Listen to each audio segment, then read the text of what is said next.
do that at the same time? I kind of feel like we just did. We did. Okay, it's fine. Samesies. Welcome back, guys, to the 626 podcast. Yes. And on this episode of the podcast, we're going to be sharing with you how we are experts at marriage and have made it work perfectly ever since day one. Okay. Well, that was a lie. I mean, we are indeed talking about marriage. yeah, see, it wasn't a total lie. It was only like, I stretched the truth 40% slightly. Yes, we're going to talk about marriage and having a kid and Our lives. doing business things. Yeah. While also focusing on the other things. Yeah. All the things. We talked about it a little bit last season where people would often be like, I don't know how you work with your significant other. Like, I don't know how to do that. And they were right. It's terrible. It's honestly the worst. So I don't think it's for everyone, first off. I agree. Like, I do agree. There are people that like you just don't do well in that environment. Mm. We're not like that because we do enjoy being around each other quite a bit. And we also, we have a similar creative mindset. Mm-hmm. So that kind of is how we work there. Yeah. And we both like the freedom that it gives us to be able to do what we want. Mm-hmm. So those are all reasons for like why we operate the way we operate. We just like each other so much. Yeah. We definitely find our times apart. Well, of course. Yes. Because we would kill each other. Yes. But I think there are some things that we have learned over time. I would say yes. That help though with like working together all the time, spending our free time together, like going on jobs together, like that kind of stuff. Like we've had to learn and like navigate a few things. Yeah. That like you wouldn't normally think of if you aren't in our position. Yeah. Like if people work 2 separate 9-to-5s or something. Yeah. Then, you're not together all the time. Yeah. So the time that you do have together, like you'll normally make room for going out to dinner, prioritizing time together, like that kind of thing. Yeah. But I do feel like whenever I hit it, sorry. Whenever we would like for a while there, we would work and be together all the time, like that kind of thing. And we wouldn't really go out. Yeah. Or do things together because we were together all the time. Correct. So it was like it was making the realization that time together working doesn't count as quality time together. Yes. Yeah. And that was something that like, I mean, both of us realized it. Yeah. And it was even like a recent conversation too. So it's like, I mean, we're still learning. Yeah. And we've been together for Lord knows how long. So ain't that the truth? But it was something that like, we realized of like, okay, we work together in the same office. We go on jobs together. We answer emails together. We shoot weddings together. We shoot client stuff together. We're together all the time. Yeah. But it is important. And we've had that. And I think our morning meetings have helped. Yeah. So like that's something we should probably kind of go into because that is something that recently has started that has been, both of us have been like, this is phenomenal. So we do weekly touch bases. I hate calling it that. No. Honestly, I mean, they're the most productive Monday meetings I think I've ever had in my life. Seriously. Because we don't waste it circle talking. But the reality is like, what we figured out was that we were not on the same page with stuff. Yes. And we were trying to lay in. So like part of business, like a big part of business that gets skipped over is the administrative systems part of it, which is like setting up systems to make life easier. Mm-hmm. Like even just setting up a way of like sending an auto reply email on the weekends is a whole process in of itself. Yeah. But basically what we are set up and what we built out, we were trying to figure out what is a better structure for making sure, one, we're on the same page. We're managing a lot of projects right now. We're kind of in that in-between period where we definitely want to hire another person full time, but we're kind of like, we like the contracting aspect because I like giving those people their freedoms and stuff.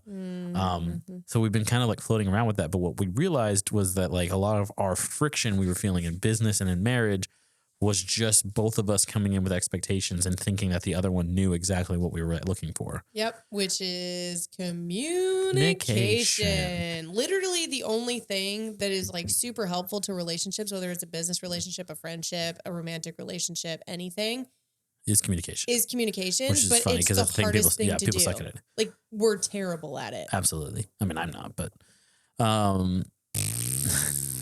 what we ended up realizing was like, okay, we need to figure out, land on the same page of what we're trying to accomplish. Part of that became in these Monday we'll go out, we're going to go somewhere, a coffee shop somewhere that's not the house or the office. We meet and we use that as an administrative morning to game plan the week. So like this past one, I know we have a big wedding on Saturday. We were using that as an opportunity to walk around out there and game plan the locations. Yes. And like, hey, which was super helpful to me because the way that my brain works, I'm just like, yeah, it was very helpful to go to like those locations and like talk through like, okay, well, if in the event it does this, it's this, because we knew those were tight schedules. Yes. In the midst of all this, while we were walking those locations, we were also talking about, hey, on this day, I need you to do this. Yep. Hey, we have this project we're working on. Or, hey, can we these are some things I'd love to see us do at some point. And like we were able to talk through those. And it was good to have like both of us sharing our goals and desires for like, hey, I really want to do this at some point. Yeah. And then like, I know I'm more like pragmatic with it where I'm like, okay, if you want to do that, then here's what we should do to get to that. And you're often more of like, yeah, well, be a little easier on yourself with this. So it's like those were good balancing points, but it was good to be able to sit and like, we planned out our New York trip that we're having to get on the calendar. We planned out some business stuff that had to be taken care of. We found some things we wanted to implement. We set up new email addresses and new systems. We have new signatures and they're fantabulous. They are fantabulous. So we got all of that set up and built out the way we needed it to be built out. And we all did that in a day, and it was nice. And it wasn't even a full day. It was just like a couple hours. It was till lunchtime. It was like from the morning after we dropped off Caden until lunchtime. And that was a good time for us to get on the same page with stuff and like work out of that. Yeah. I mean, it's been good. And I also feel like those meetings start off and we like do our business stuff. We get our schedules out. Like, cause I operate more of like a weekly, which we've talked about this, to-do list, time management, all that stuff. I operate more on like what do I have to get done this week? Whereas you're like, what do I have to get done this day? And I'm like, that is overwhelming for me. Yeah.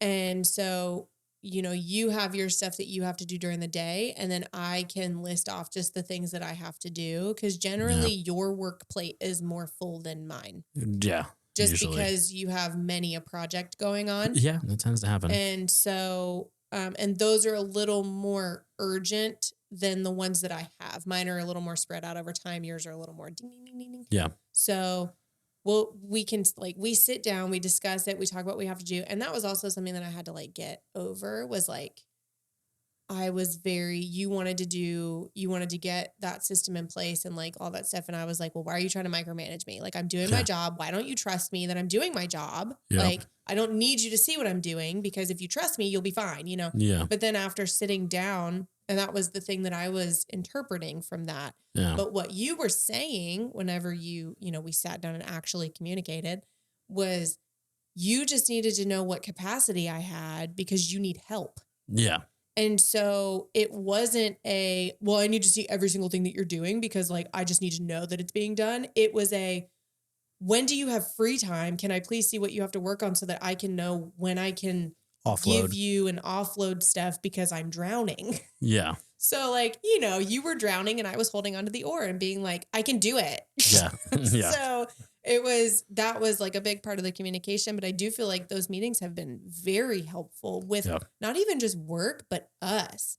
Because it starts as the business side. And then once we close off and we're good with business, it morphs into us, like just having a conversation with each other about like, like you said, what are some like fun goals that you have for yourself? What's something like fun you want to do this week for yourself that's not business related? Like, why do you want to do that? What do you feel stops you from being able to do that? Like, and I mean, the little thing that the journal that we started filling out has like these thought-provoking questions and like conversation-provoking questions about like,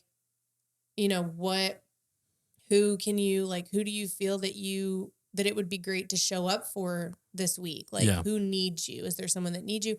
Or, what's a message you can give to yourself Yeah. this week Yeah. to like remind you, Yep. and it's like that type of stuff. And it's been very conversational. And I feel like our communication, even in the last couple of weeks, Yeah. has just gone worlds better. Yeah. It Because has. we had just fallen into a rut. Yeah. And it happens. Yeah. And a lot of times it's kind of like the frog in the boiling pot. Like, Yeah. You don't realize it's slowly Yeah. getting hotter and hotter and hotter. exactly. So it's like, I mean, it did come to a head, Yes. which I mean, every couple has their arguments. It's totally, Yeah. so it's like, and I feel like we need to normalize that because when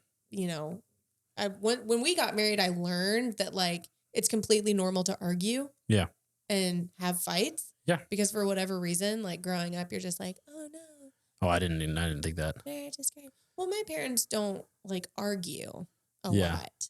Like, Mine, so it wasn't Puerto Rican and Irish, man. We just let it out. No, exactly. So it's like it was two different dynamics. Yeah. So it's like, and I feel like it's not a very public thing about like, because everyone only shows the good on social media. They don't really Yeah. ever show the bad. Or Yeah. not the bad, but the challenging. Yeah. And so we did all that to say, came to a head, had a bit of an argument, but then sat down and we were just honest with each other, which I think for the last few years, we've been doing a lot better about like, Yeah. here's my feelings.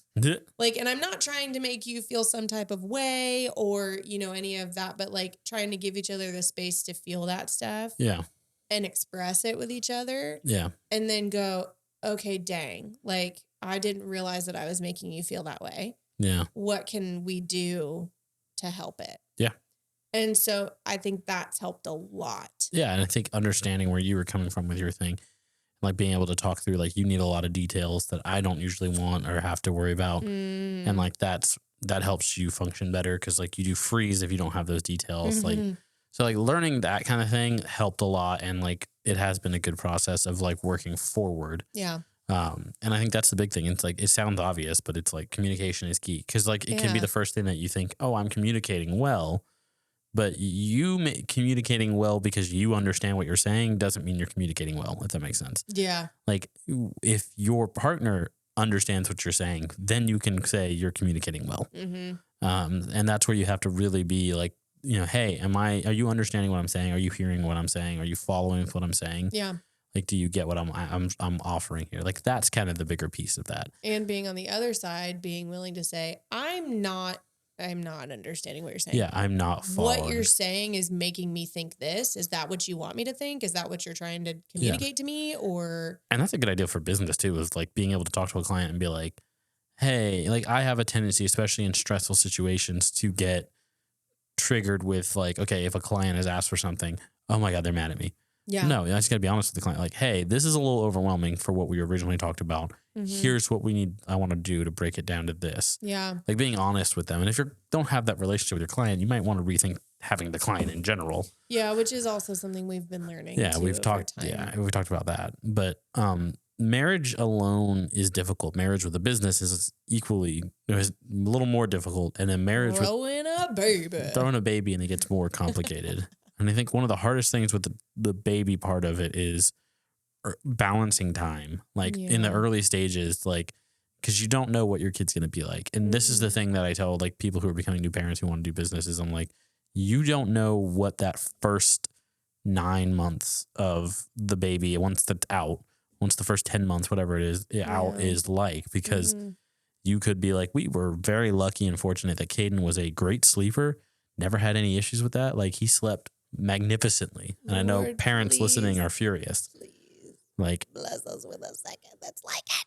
we had a lot of people who were like, oh man, my kid won't sleep. He's only sleeping 20 minutes, 10 minutes. Just like, no, our kid we have to wake him up. Yeah. He slept too much. Yeah. And like, Sorry, we're just yeah, we're driving the knife in there. drilling that in there. But like my point in that was like, you don't know what your kid's going to be like. Cause you Yes. could have a kid like that. You could have a kid who is terrible and doesn't want to sleep. You could have a variety of things. So it's very difficult to plan for what you're going to be going through in those basically year. Which is also difficult for people who like to plan. Yeah, like I do. It was very overwhelming in the beginning, even with Caden sleeping a lot. because we were working multiple things at once. Well, it was also finding our new normal. Finding your new For normal. the longest time, for 7 years, it was the two of us. Yeah. I mean, longer than that if you count our dating, but like 7 years, it was the two of us. Yep. Then you throw in this little dude in the mix, and you throw in postpartum emotions Mm-hmm. because dads get them too. I don't care what anyone says. Yeah. Dads walk through that too. Yeah, your life's changing. Yes, There is a part but- of your life that does die away that you don't get to Yeah. have anymore. And it doesn't negate the awesomeness. Yeah, I of love my the- kid. Exactly. Yeah, no. So, and like, but it's okay Yeah. to feel those feelings, Yeah, which I 'cause think is something that It's a change. It's a major life change. it is. And it's like, people don't really look at it that way because everyone's so Yeah. focused on the mom. It's a little bit like when you move into a new house, like you get into the new place and you're excited about the new thing, but you're there and But you're like, also like, oh man, I really miss everything was comfortable the way Yeah. it was at our old place. Like, mhm. you know, there's very few times that you're just like sprinting out of that place and you're like, I'm so glad I'm out of there. Like even when we built this house, Yeah. like we built it, we moved into it. There were definitely times where I was like, man, I miss our big loft that we used to have. Like Yeah. it was nice, that couch in the loft and like play video games up there at night. Stay up till 1 a.m., 2 a.m. You play Yeah. video games. I'd eat Oreos. Like that was a fun time. And I'm like, we don't have that here. We have a great, huge living room and big kitchen, but Yeah. it's like, oh, I miss that. Because it was like cozy. Yeah, I miss that little coziness of the old place, even though we never were in the living room downstairs. I never knew that. You never Well, knew yeah, that. Aw.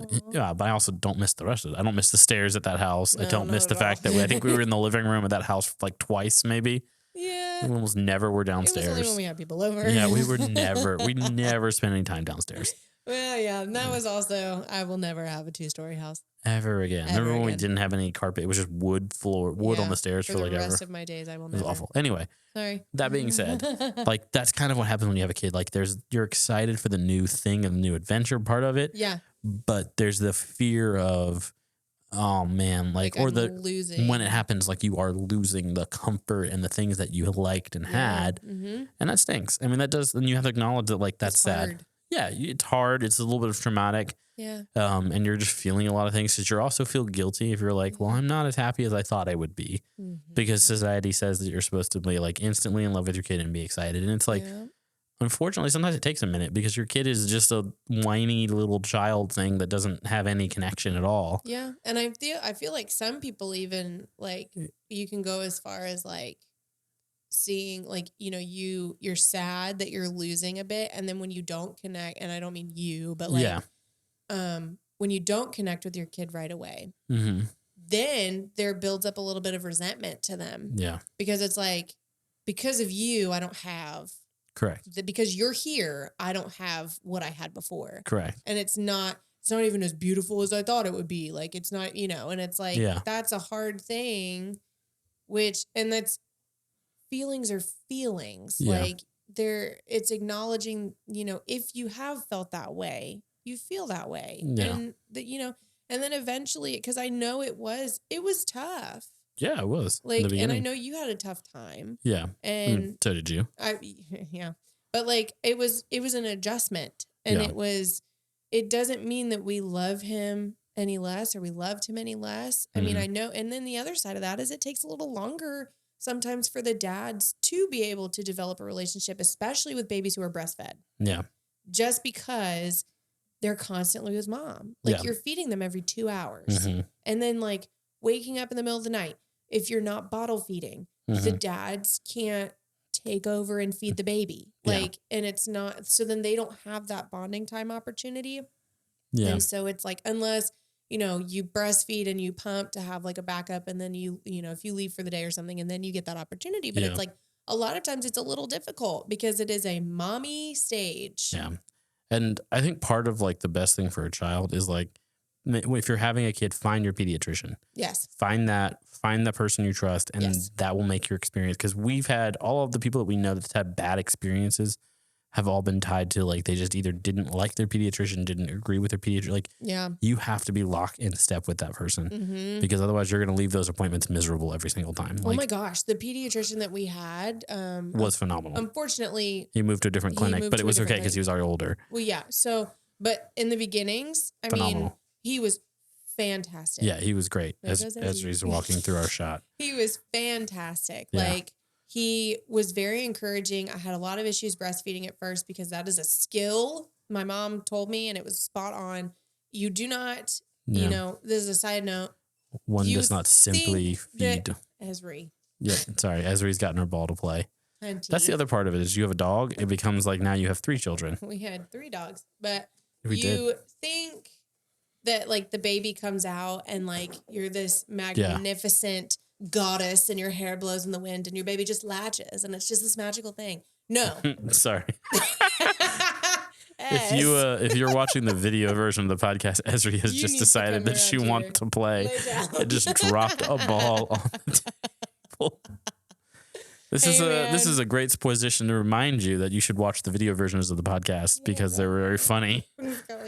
Because right now you would see some dog ears and a ball that she just dropped on here. Esri, come over here, please. Yeah, baby girl. Sit down. Let's finish this episode. Yeah. Thank you.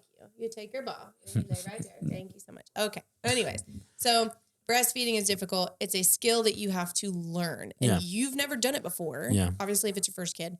And then your child has never done it before. Yeah. And so it was difficult because I was having to learn something and it's emotional and it's hormones and it's all the things and you're frustrated and you want your baby. It's a whole thing. But going to that first pediatrician appointment, I couldn't even sit. Yeah. But going to that first pediatrician appointment was like, he was so helpful. Very helpful. Not even just from a child standpoint. I mean, he walked in and he was like, first thing he said, "Hey, I'm Dr. So-and-so, da-da-da-da. What are your questions?" Yeah. Like it wasn't, okay, here's the thing. Let's check him out. Let's talk about all this stuff. Let's do this stuff. It was, what are your questions? This is your first kid. And I know that you have them. And that's the first thing is like, you're going to have a lot of questions as your first child. Like you need to be able to have a pediatrician you can ask all those questions to. And who doesn't judge you. Yeah. Cause you're going to, and like, listen, men, like your spouse generally will have like, if you have a wife, it's going to be one of those things where they're going to have some insanity. Like, a little bit. Like they're going to be like, I'm irrationally scared of like this random thing happening. And it's like, that is not the time to be like, yeah, that's a completely irrational fear. You're crazy. Don't tell them you're crazy. That's the wrong time to do that. What you should do instead is let them ask these questions, find the safe space to give them the ability to ask that. Cause it's like, there's a lot of emotions going on there. And that's what makes it so difficult and why people have such a hard time is because there's just a lot of emotions happening. Yeah. And I think that's a big part of like having a kid and doing all of this is like understanding that like there's a ton of emotions involved in this more than they normally are. And you have to be aware of that. Yeah. I think that was part of what we had to learn, and it gets easier. The other part of it is like, you have to face the reality of like, especially if you're creative from our standpoint. And I know there's others that disagree, but like for us, the way we operated, we were trying to keep Caden at home as much as we could so that we could save money. Yeah. But the money we spend on weekly for day school, is well worth every penny. Like his development's been better, but also our lives have been easier because we have that opportunity to get work done and work during the day. Like, record episodes. Yeah. It's just like, if you can find, like, you find a nanny, find something, like, find a way to budget that. If you can't, I understand it. Like, then you have to just sacrifice something. But like trying to work a 9 to 5 while having to watch a kid 9 to 5 is impossible. Yeah. You just can't. I mean, and that's the hard part too, because I remember like we were talking and you would be like, Esri. Yeah, Esri is now licking the light and camera. Stop it. She's very much wanting us to play with her. But I remember like when we had him home, which honestly, I am glad that we kept him home as long as we did. Like I'm not, he started school when he hit 2. Yeah. And that was perfect. Yeah. And, but I remember I would watch him in the morning. Yeah. And then, you would go in the office and work. But even then, you would hear him in here if he was like screaming, crying, whatever, or, laughing, being loud, all that stuff. You're still distracted and you can't get work done. Yep. And so, having him, I would have him in the morning and then I would put him down for his nap. And because our kids slept so well, Yeah. he would take like probably longer naps than he should have. But that's when I would work, would be like the 3 hours, the 4 hours in between.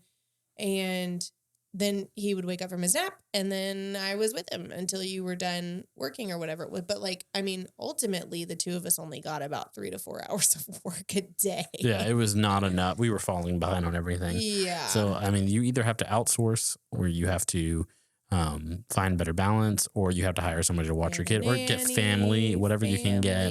Put him in school. And that's hard. Those are all personal decisions. Like, yes. And you tie that in with the emotions of it. Like, I mean, I remember dropping him off for the first day of school. I mean, you just got in the car and cried. Yeah, it was super, super sad because he'd never been left with anybody. No. Today, he shut the door on you and told you to leave. Today, he shut the door on me at school and said bye. See you later. Yeah. So he's grown up a lot, and it's also been like really good for him to develop friendships and learn to share, which he doesn't. But it's still he's learning. He's doing better. But like, yeah, it's good for him to understand that, and it's good for kids to get around that. Yeah. But you also have to find what's best for you and your family, because like I don't want to sit here and sound like we're like, here's how you be an expert parent, because ain't nobody know what they're doing. We don't freaking know. We're winging it. Everyone's winging it. We barely have control of our dog, let alone our kid, as you've seen. Esri has now resorted to, I think, threatening us right now, where I think she's trying to put her nose under the light to flip the light. By the light. Yeah, she's breathing heavy, and I think this is a threat to chill out. If we don't end the podcast, she's going to destroy the lights. Yeah, she's fine. She's fine. But yeah, so like that ties into it too, of like, and then finding the balance of, there are times where we have the ability to, if we have a wedding on a Saturday or whatever, right? Yeah. If we do, when we have a wedding on a Saturday, we can choose to keep him home on the Friday. We can choose to keep him home on the Monday. We can so we get that extra time with him, which is nice for day school. Cause obviously, I mean, you can't do that as often with like once they hit grade school, public school, all that. Yeah. But for that, it's like, it is nice. And we can figure out how to alter and what we want to do, which comes back to our like meetings that we have every week of like, so it all comes back to communication. Yeah. But I will say, like, we've learned a lot especially in the last couple of years. Yeah. Throwing, a little dude into the mix and, figuring out how to do business with it, but also how to have our relationship flourish with a kid and function. Yeah. Because it is necessary to have time for yourselves. Yeah. It is. And here's my thing is, if you can make time to, whether it's do something like you play video games or you do something fun, whatever, like you set aside some time and make it a point to be with your spouse. Yeah. Not working, not with a kid, not, because it's like, that's important too. Because at the end of the day, your kids are going to grow up. They're going to get married and they're going to leave. Yeah. And it's you too, like that's your person. That's who you have for the rest of your days. Yeah. And so it's important to continue to keep that connection, and it's difficult at times. And sometimes you won't end up going on that date, but sometimes you can do something as small as, after you put the kids down, watch a movie together and give each other your undivided attention. Yes. Like, Yeah. So it's been little stuff of, it's always possible. Something is always possible. Yeah. It's just figuring out what works for you. Exactly. And and I think that's the big part of it. That's how that applies to everything, even beyond marriage and beyond everything, and like finding what works for you and what can help relationships flourish. And it's always going to start back with communications. It really is. Like your ability to communicate with your child, your wife, your family, your husband, your friends, your partners, whatever, like it all, that's a huge part of it. So if you can always improve communication. And it's been, I will say for sure, like, as far as having like working and like being entrepreneurs, having a kid, all that stuff, family is definitely important. Yeah. Because half of the crap, even more than half of the stuff that we've gotten to do, we have not gotten to do without them. Yeah. And they have been... Family's been huge. A tremendous help. Because I know for a while you were like, well, maybe we can like move and like go to a different city, And then once we had Caden, it was like, no. Yeah. No. Yeah. Like, we need to be close to family. Not even just for the help with him, but the fact that, like, we want to be with them. Yeah. And we enjoy being with them. Yeah. And it's so fun to watch his relationship with them flourish and, like, grow and, like, Yeah. you know, and it's just fun. Yeah. And it's important to us. And it's like, I mean, we can't thank our families enough. Yeah. Enough. Yeah. For the tremendous help that they've Yeah. given us and the love and the guidance and the passion and, like, everything. So that was something that, like, I really wanted to stress for sure is, like, your family. Yep. Is so important. It's the most important part. Yes. Yeah. So I thought that was some good stuff. I thought it was good. Hopefully we offered you guys some great advice and things that you can use to make things work for you. Hope so. Awesome. Guys, thanks for joining us. Esri has decided that this podcast is over. She's very much done. Yeah, well, Thanks for joining us, guys. bye, guys. Bye. Thanks for joining us on the podcast. If you enjoy the 626 podcast, the best thing you can do for us is to share it with a friend and leave a 5-star review. It helps us a lot to get discovered. And be sure to check us out on Instagram at 626podcast.